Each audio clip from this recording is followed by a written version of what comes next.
Physiology, ठीक है।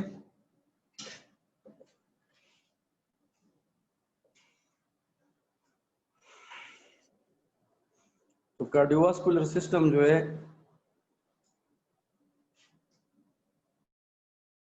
Also called circulatory system.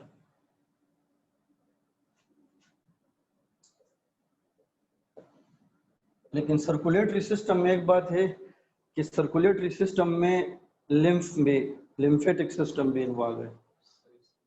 Cardiovascular system में जो है ना ब्लड और हार्ट और लंग्स और ब्लड वेसल्स इन्वॉल्व है। लेकिन इसमें अगर हम सर्कुलेटरी का लफ्ज ऐड करना चाहें ना तो फिर लिम्फेटिक सिस्टम भी इन्वॉल्व है, क्योंकि लिम्फ जो है ना वाइट फ्लूइड जो लिम्फेटिक चैनल्स में है वो भी फ्लो कर रहा है, ठीक है। और उसको फ्लो करने के लिए जो पंपिंग एक्शन है वो भी हार्ट ही प्रोवाइड कर रहा है, लेकिन उसके चैनल सिर्फ अलग हैं। कुछ बॉडी में कुछ पार्ट्स ऐसे हैं ना जहाँ पे ये दोनों आके मिलते हैं फिर जुदा होते हैं। लेकिन लिम्फ फ्लूइड जो है उसके लिए लिम्फेटिक चैनल है और ब्लड के लिए ब्लड वेसल है, सही है। तो कंपोनेंट्स इसके क्या हैं? इसके कंपोनेंट्स हैं heart, blood vessels plus blood and lungs. ये लंग्स मैंने क्यों इसमें डाले? Lungs is both A part of the cardiovascular and respiratory system.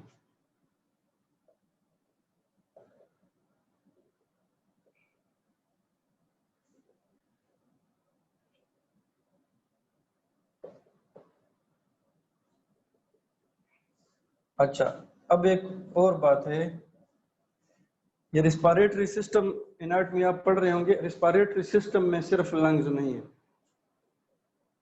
Respiratory system में सिर्फ लंग्स नहीं है। स्किन जो है वो भी रिस्पिरेशन करता है, लेकिन उस रिस्पिरेशन को हम पर्सपिरेशन बोलते हैं। बहुत सारे ये जो हम डेवलप हो गए हैं ना ह्यूमन बीइंग, कुछ ऑर्गेनिजम्स को हम कहते हैं प्राइमेट्स और कुछ को हम कहते हैं एडवांस यानी ह्यूमन बीइंग्स।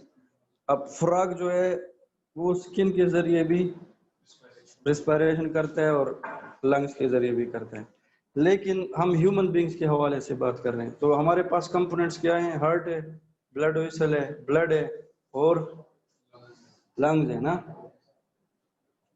इन सब का काम क्या है? इन सब का function of the cardiovascular system जो है, ये कार्डियोवास्कुलर सिस्टम को फिजियोलॉजी में CVS बोलते हैं, ठीक है। कार्डियोवास्कुलर सिस्टम को हम फिजियोलॉजी में क्या बोलते हैं? Cardiovascular system. इसका फंक्शन क्या है? इन सब का फंक्शन क्या है? सब्र करें ना, सब्र करें। Pump blood, pump blood. अब ब्लड के अंदर क्या है? विच कंटेन ब्लड सेल्स, ठीक है, एंड प्लाज्मा।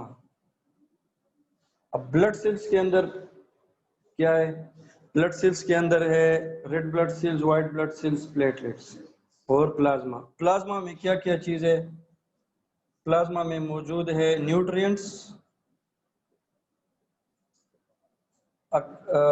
न्यूट्रिएंट्स और हार्मोन्स, ठीक है। और ब्लड सेल्स में आरबीसी में क्या है? आरबीसी के अंदर ऑक्सीजन और कार्बन डाइऑक्साइड दोनों मौजूद है। ये आरबीसी के अंदर ऑक्सीजन और कार्बन डाइऑक्साइड दोनों मौजूद है, क्योंकि हीमोग्लोबिन ऑक्सी हीमोग्लोबिन में कन्वर्ट होगा। आरबीसी प्लाज्मा के अंदर कार्बन डाइऑक्साइड जाएगा या ऑक्सीजन, यानी फ्री ऑक्सीजन या कार्बन डाइऑक्साइड जब ब्लड के अंदर जाता है तो वो आर्टरीज या वेन्स को ब्लॉक करते हैं। गैसेस, हम ब्लड गैसेस इनको कहते हैं, लेकिन ब्लड गैसेस एक्चुअली मौजूद है आरबीसी के अंदर। ब्लड गैसेस किधर मौजूद है? प्लाज्मा में नहीं है। प्लाज्मा में है न्यूट्रिएंट्स और हार्मोन्स और वेस्ट प्रोडक्ट्स।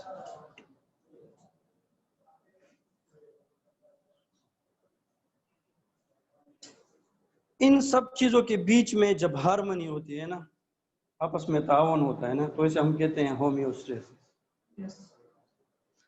इन सब का रिलेशन नर्वस सिस्टम से भी है, गैस्ट्रोइंटेस्टाइनल सिस्टम से भी है,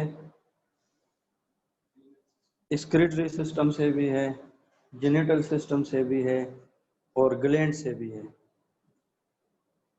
आपको ब्लड में कार्डियोवास्कुलर सिस्टम में हर वो चीज़ मिलेगी तकरीबन जो बॉडी के अंदर प्रोसेस हो रहा है, उसका रिजल्ट आपको ब्लड में नज़र आएगा। ठीक है, तो इसका फंक्शन क्या है? Pump blood. अब ब्लड जाते हैं ब्लड वेसल्स में। ब्लड वेसल्स के अंदर न्यूट्रिएंट्स, हार्मोन्स और वेस्ट प्रोडक्ट्स और कार्बन डाइऑक्साइड और ऑक्सीजन का एक्सचेंज होता है। ठीक है, और ये प्रोसेस जारी रहता है। ये काम है किसका? कार्डियोवास्कुलर सिस्टम का। और ड्रग्स भी इसमें जाते हैं। ठीक है,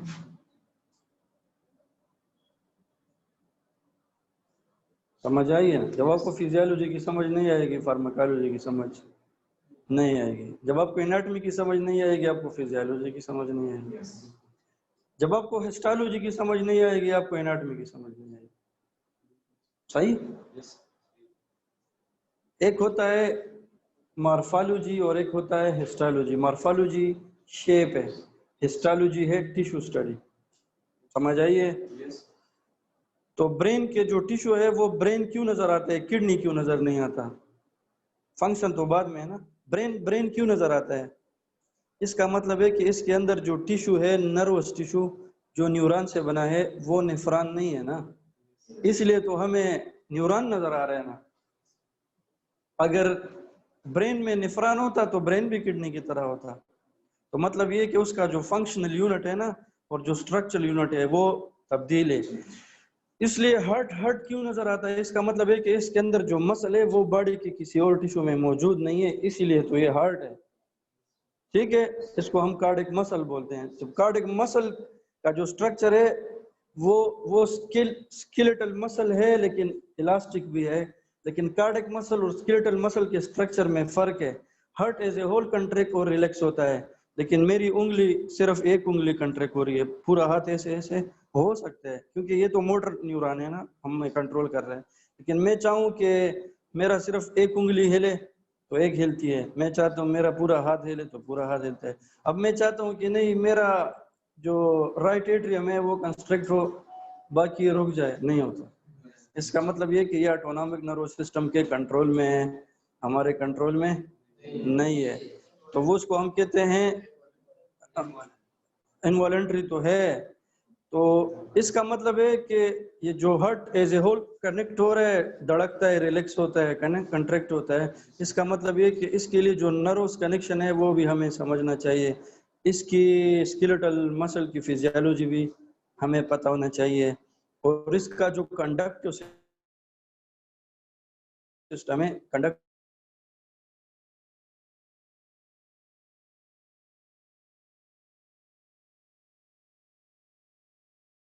नहीं आ रही। जब बच्चा अभी पैदा नहीं होता ना, एम्ब्रियोनिक स्टेज में होता है, तो उसका हार्ट बनता है और धड़कना शुरू कर देता है। इसका मतलब है कि उसका कंडक्शन सिस्टम ऑन हो गया है ना, जब तक वो मरता नहीं है उसका कंडक्शन सिस्टम ऑन होता है।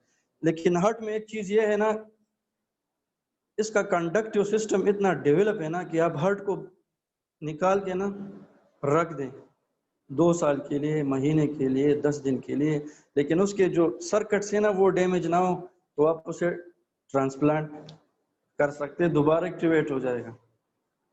सही है? इसका मतलब है कि इसका अपना कंडक्टिव सिस्टम स्ट्रांग है। मैं टॉपिक से जरा दूर जा रहा हूँ, वापस इस पे आता हूँ। तो कार्डियोवास्कुलर सिस्टम को समझने के लिए ना, कार्डियोवास्कुलर सिस्टम से रिलेटेड कुछ टर्मिनोलॉजीज हैं, पहले वो समझें। ये तो उसका ये शॉर्ट वर्जन है, शॉर्ट वर्जन। कार्डियोवास्कुलर सिस्टम अभी मैंने स्टार्ट नहीं किया, ये शॉर्ट वर्जन है। पहले है terminology related to the cardiovascular system. ठीक है, ये चैप्टर सिलेबस में इस तरह नहीं है, मेरा तरीका ये है। जब मैं आगे जाऊंगा एथेरोस्क्लेरोसिस तो बाद में पूछने की जरूरत नहीं है, मैं कहूंगा ट्राइकस्पिड तो ट्राइकस्पिड को ट्राइकस्पिड क्यों बोलते हैं इसकी जरूरत नहीं होगी। पहले है terminology related to cardiovascular system, ठीक है, ये फिजियोलॉजी। अच्छा ये तो जनरल था, बच्चों वाली बात थी ना, ये तो आपने मैट्रिक में पढ़ा है और एफएससी में पढ़ा है। टर्मिनोलॉजी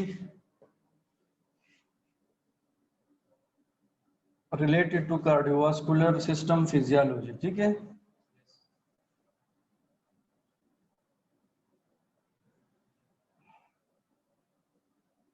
ये लिख लें। अच्छा टेंशन बिल्कुल मत लें, टेंशन बिल्कुल मत लें, फिजियोलॉजी बहुत आसान है, ठीक है, बहुत आसान है, थोड़ी नहीं बहुत आसान है, लेकिन उसको पढ़ने का तरीका है।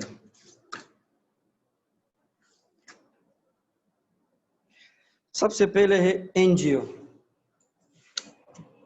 एनजीओ ठीक है, एनजीओ, एनजीओ, एनजीओ का मतलब है वेसल।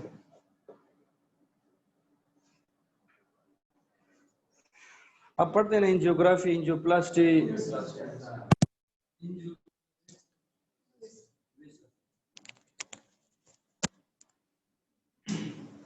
इससे रिलेटेड टर्मिनोलॉजी है एंजियोटेंसिन, वो वाला न्यूरोट्रांसमीटर जो वेसल पे काम करता है।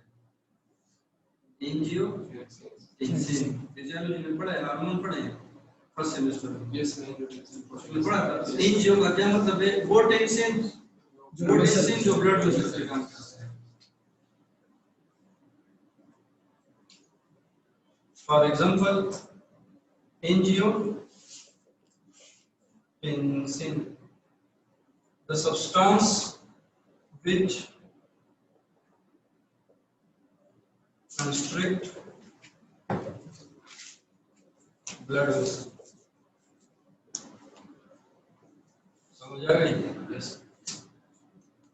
अपने सिलेबस पे फिर क्लास के बाद नजर दौड़ा रहे कि हम किधर जा रहे हैं, ठीक है, अपने सिलेबस पे नजर दौड़ाएं कि हम किधर जा रहे हैं। एंजियो का मतलब है वेसल, एथर का मतलब है फोरेज, एथर का मतलब क्या है? फोरेज। गाढ़ा, गाढ़ी, गाढ़ा किस्म का शोरबा नहीं होता जिस तरह सूप होता है, सूप तीन का फरवाई, इसको बोलते हैं एथर। सही है? तो एथेरोस्क्लेरोसिस किसे कहते हैं? Atherosclerosis, deposition of plaque inside the blood।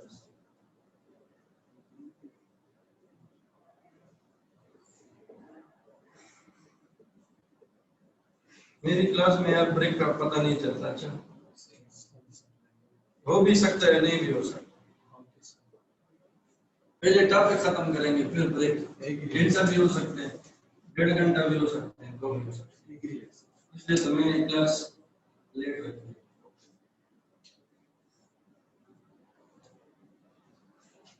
इसके बाद है ब्रेडे, ब्रेडे का मतलब है स्लो, ब्रेडे का मतलब क्या है? स्लो। तो ब्रेडिकार्डिया एबनॉर्मली लो हार्ट बीट, हार्ट बीट लो भी हो सकते हैं, ज्यादा भी हो सकते हैं, लेकिन उसके के लिए कुछ स्पेसिफिकेशन है कि इतने टाइम से कम हो जाए तो ब्रेडिया होगा। हार्ट बीट हम कहते हैं ना 72 बीट्स पर मिनट है, तो 70 भी हो सकता है, 65 भी हो सकते हैं, तो 65 को हम ब्रेडिया कहें नहीं, एबनॉर्मली लो हार्ट बीट, यानी हार्ट बीट की जो रेंज है ना उससे भी कम। समझ आ गई? 2500 तो हम कहेंगे ब्रेडिकार्डिया है, 70 तो हम ब्रेडिकार्डिया नहीं कह सकते। सही है? स्लो, तो ब्रेडिकार्डिया, कार्डिया मींस कार्डिक से निकले heart, bradycardia means abnormally slow heartbeat।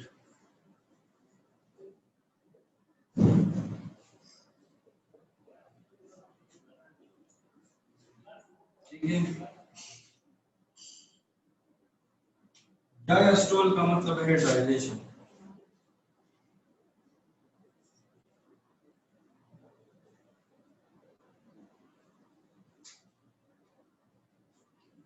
Diastole का मतलब है डायलेशन। डायस्टोलिक प्रेशर का मतलब है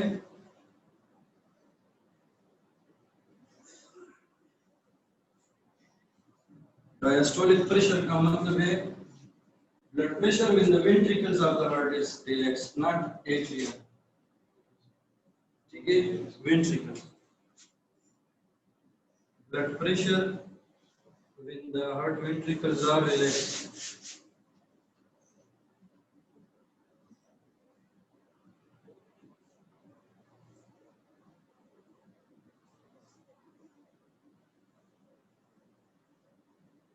ऊपर वाला मिटा दो।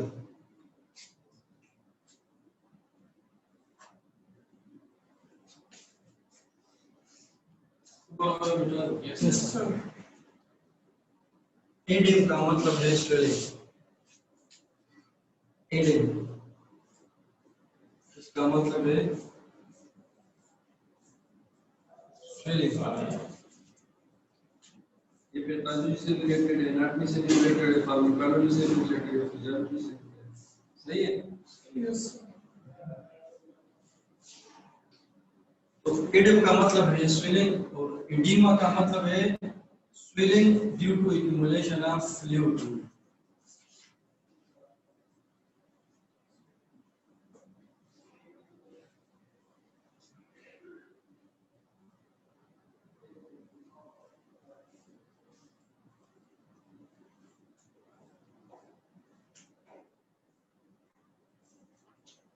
In the tissues, अच्छा, या cells.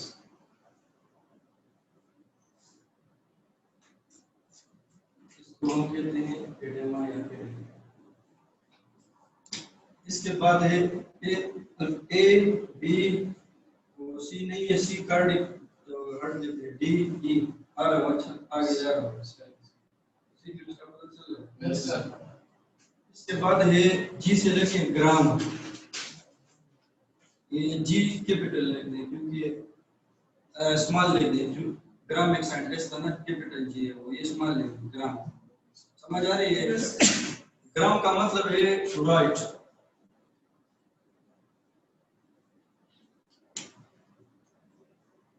या समथिंग रिटन।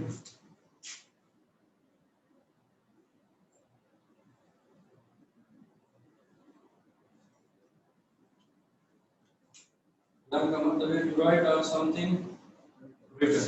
तो इससे लिए इलेक्ट्रोकार्डियोग्राम ईसीजी क्यों डेवलप हुआ है, बात करेंगे। हार्मोन जो है ना, हमने पढ़े थे 9 महीने फिजियोलॉजी में। हार्मोन्स हमने पढ़े थे 9 महीने और आपका पूरा चैप्टर है कार्डियोवास्कुलर सिस्टम, एक टॉपिक। समझ आ रही है? मैं इसे छोटा करने की कोशिश करता हूँ, लेकिन इतना बड़ा समंदर है ना, तो कुछ में बंद नहीं होता, लेकिन बंद करने की कोशिश करते। तो इलेक्ट्रोकार्डियोग्राम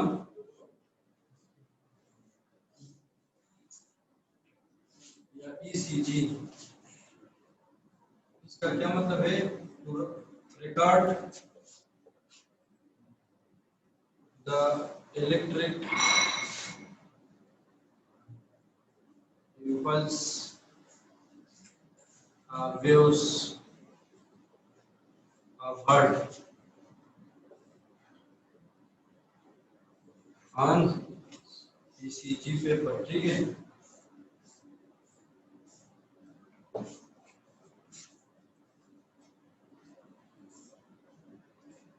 इलेक्ट्रोकार्डियोग्राम का मतलब है to record the electric impulse or waves of the heart on the ECG paper।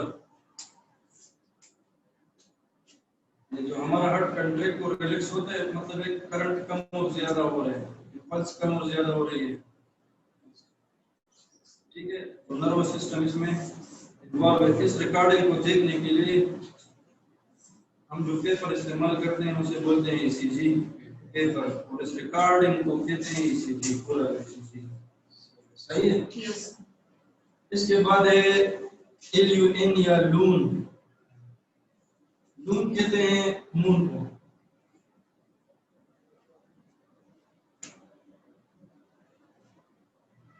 Geography वाले या एस्ट्रोनॉमर्स कहते हैं सोलर फेज और लूनर फेज। लूनर, ठीक है, या लूनर साइकिल, चांद घटता है और बढ़ता है। तो लून का मतलब है मून। तो इधर लिखे सेमी लूनर वालू,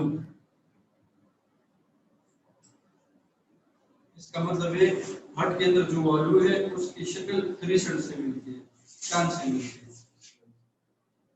सही है। हाँ, सेमीलुनर वालू क्या है? वालू विद crescent shapes,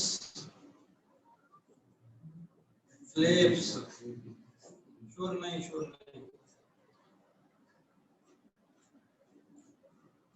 ऐसा कार्डिक वालू जिसके जो फ्लैप्स है बंद और खुलते हैं वो चांद से मिलते हैं, इसे हम कहते हैं लून। ठीक है। इसके बाद है मायो, MYO mean muscle.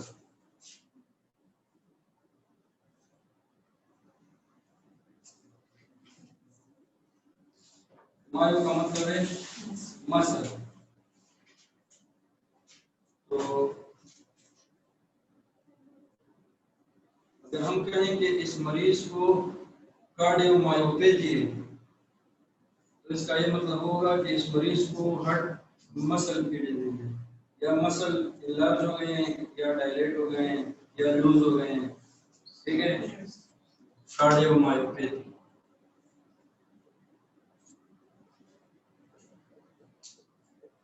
Disease of the cardiac muscle. ठीक है, कार्डियो हार्ट है, myo mean muscle, pathy mean disease, disease of the heart muscle.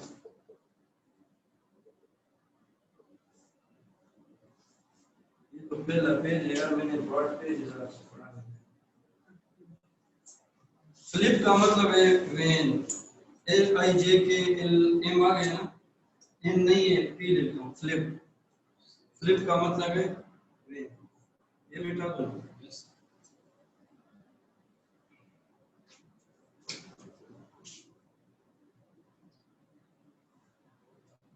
और स्लिपाइटिस का मतलब है इन्फ्लेमेशन ऑफ द वेन।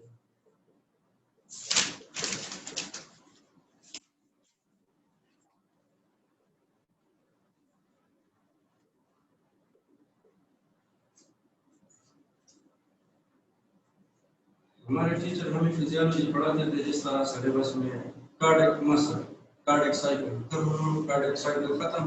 लेकिन कार्डियक साइकिल के अंदर जो टर्मिनोलॉजी है ना, फिर उसको समझने के लिए लिख लो उसके लिए डिक्शनरी खोलो। तो कार्डियक मसल जो है ना वो पता नहीं क्या चीज बन जाती है, कार्डियक नहीं, कार्डियक साइकिल, कार्डियक साइकिल से कुछ और बन जाता था, पता नहीं क्या बन जाता। तो हमने वो फील किया एज स्टूडेंट, यहाँ पे इस तरह होना चाहिए, इसलिए मैंने ये कर दिया। फ्लिप का मतलब है वेन, फ्लेबाइटिस है इन्फ्लेमेशन ऑफ द वेन। ठीक है। क्लियर का मतलब है हार्ट,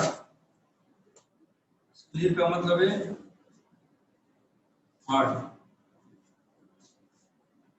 अब एथीरो का लफ्ज पहले बोला गया ना, एथीरो, और स्क्लेरोसिस अभी लगा।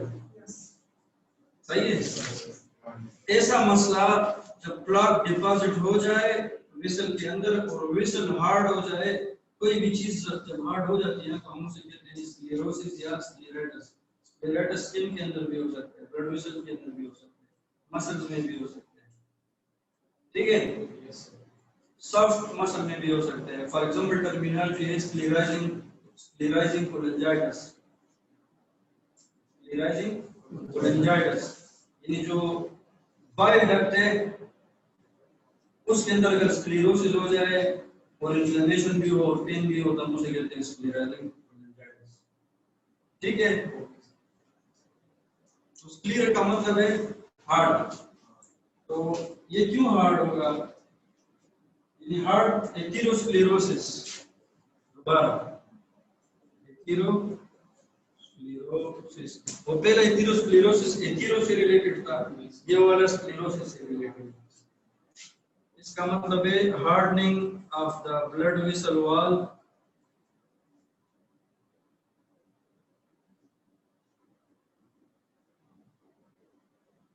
and loss of elasticity। अगर ब्लड वेसल वॉल सख्त हो जाए ना, उसमें इलास्टिसिटी खत्म हो जाए, तो एंजियोटेंसिन क्या कर सकते हैं? वो तो काम कर रहे हैं, उसे स्टिमुलेट कर रहे हैं कि कंस्ट्रक्ट हो जाए, रिलैक्स हो जाए, लेकिन मसल में कैपेसिटी नहीं है, सख्त हो गई है। समझ आ गई? तो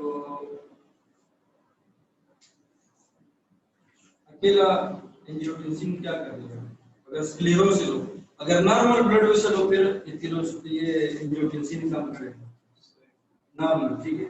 अगर एक नॉर्मल मसल हो, फिर काम नहीं करेगा। सिन का मतलब है टुगेदर, SYN। एक होता है ना SIN, उसका मतलब है गुनाह करना, सिन। ये सिन SYN, इसका मतलब है टुगेदर। ये गई वाला का जल्दी शुरू से जब बड़ा काम जल्दी बोला शुरू ना, अब मुझे प्रिंट हो रहा है। सिन का मतलब है टुगेदर। एनाटॉमी में हट पड़ा है, उसने पढ़ा है कि ये सिंसिटिव है, तो इसका मतलब है कि इसके मसल आपस में स्ट्रक्चर ऐसी थी ना, जब मुझे याद है ऐसी थी ना, ये सेंसिटिव है। ये मसल ले आएगा नहीं, कार्डियक मसल इस तरह है ना, इस तरह है। सिन का मतलब है ये, सेंसिटिव का मतलब है mass of merging cells that take together. Syncytium का मतलब है मास ऑफ सेल्स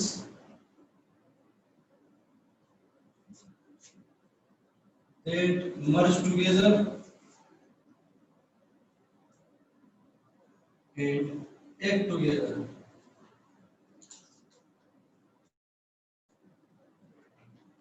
ये एक सेल है, अच्छा ये एक सेल है, ये इसके अंदर न्यूक्लियस है, ठीक है। ये सेल्स आपस में मिले हैं, सब मिले हैं, इसमें करंट आता है इलेक्ट्रिक, तो सब में दौड़ जाता है। जैसे नर्व पाथवे जब आती है ना, अब एक सेल के, ये सेल है ना, इसके ऊपर रिसेप्टर्स है ना, रिसेप्टर्स है। अब ये जब नर्व स्टिमुलेशन इस सेल की होती है, तो दूसरे सेल की खुद ब खुद हो जाती है। ये हार्ट कंट्रैक्ट और रिलैक्स होता है, जैसे समझ आ रही?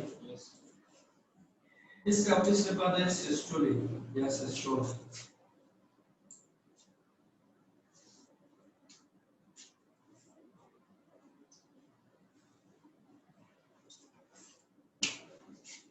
सिस्टोली का मतलब है कंट्रैक्शन। कोई भी चीज कंट्रैक्ट करे तो हम कहेंगे सिस्टोल, सिर्फ हार्ट नहीं। सिस्टोली का लफ्ज़ माना है contraction. Cardiac systole, muscle systole, ठीक है। सिस्टोल का मतलब है कंट्रैक्शन। सिस्टोलिक प्रेशर का मतलब है द प्रेशर, अच्छा सिस्टोलिक प्रेशर,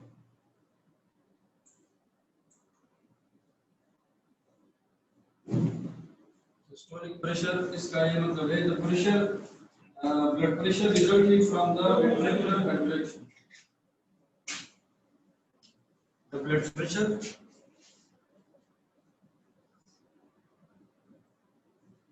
resulting from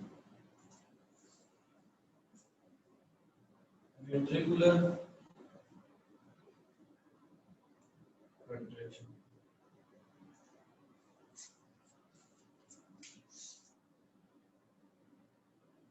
ठीक है। इसके बाद है टेके। टेके का मतलब है रैपिड,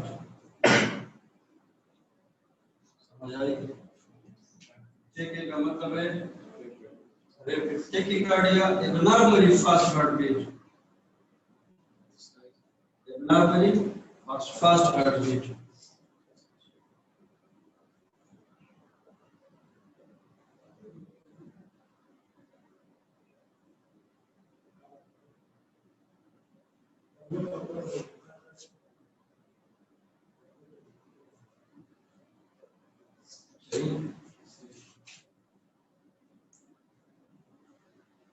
इसके बाद हमारी स्टार्ट होती है कार्डियोवास्कुलर सिस्टम।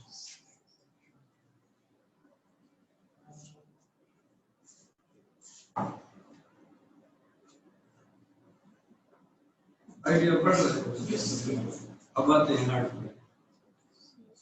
जानते हैं अच्छा हार्ट में नहीं, हार्ट में बीच में आएगी, लेकिन हार्ट में अब हार्ट पड़ा है, पड़ा है।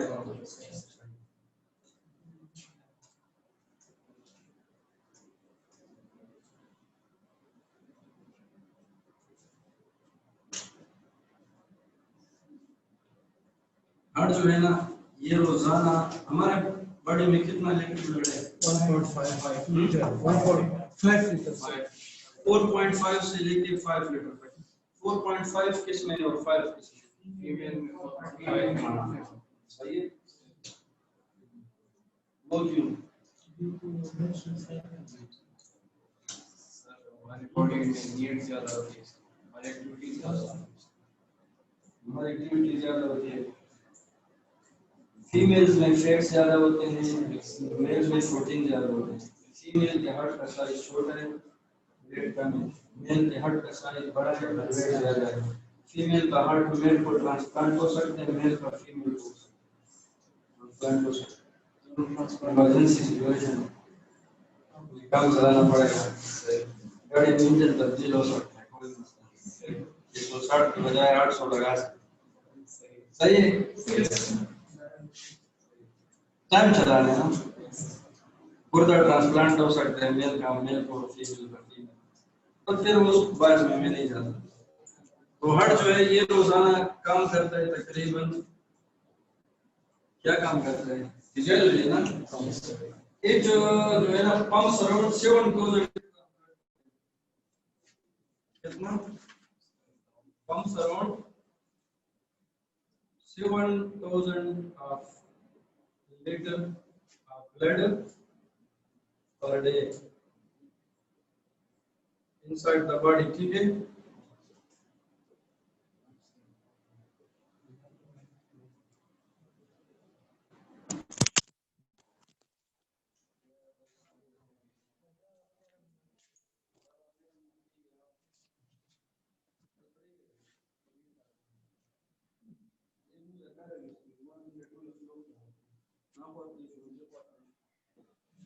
पढ़े रहेगा, पढ़े रहेगा, वो किसी को बांध दे, इधर से आगे नहीं जाना।